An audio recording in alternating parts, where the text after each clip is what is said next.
In this video, I'm going to show you how to adjust your quantities based on counts. So by doing an adjustment, you won't have to figure out how much to add or to remove. You'll simply enter how much you have, and the system will make the offsetting entries for you. A very common case for this is a cycle count, where you count your inventory maybe once every quarter or once a year. And in this case, I'm going to filter for this location of aisle 3, shelf 4, bin 169. And the case here would be that someone is sent out to count down all of the items on this shelf. So I filter my list for that location. I select all of them for the cart. And with the cart button, I'm going to select Adjust. Now at this point, I can enter in the quantities that we have. And you'll notice that as I'm entering these, the system is showing what's going to happen. So the system believes we have 34 units, but the count only showed 33. So to get our inventory accurate again, we're going to have to remove 1 unit. I'll pretend like these are off a little bit more. For adjustments that are going to require an increase, we can enter the cost per unit, and the default cost is showing up in these fields. And we can write a note here for each line item. And so for the removals, we might say something like,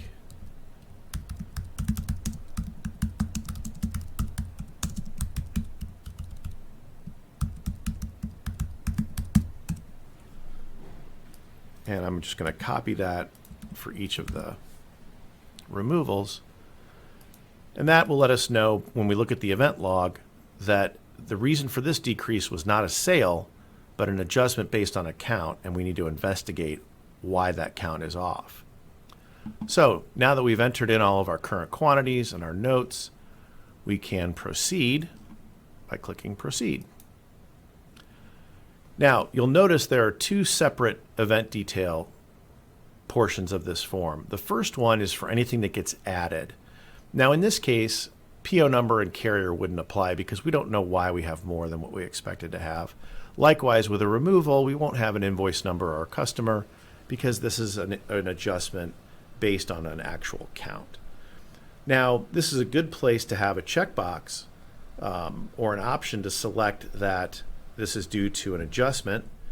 And you can set those up in the custom circumstance fields. But we didn't do that in earlier demonstrations, so we're just going to leave these blank and click Save.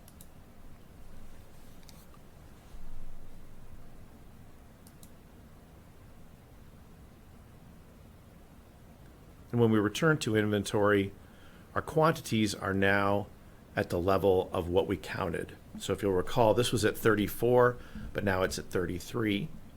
If I went into this statement history, I would see that 1 was removed, and we have a note here that it was an adjustment based on count. Investigate. So that's how you perform adjustments in the cart. You can also do an adjustment one at a time. If you're worried about doing the math, for instance, you have a big number and you're adding another big number to it, you can simply do the adjust and enter in the current quantity, and then the system will figure out what needs to happen. So that can be helpful, again, in situations where you only have the count, or the math is a little bit difficult, or you want to make sure that there's no error in performing the math. So those are the basics of doing adjustments. Thank you for watching the video.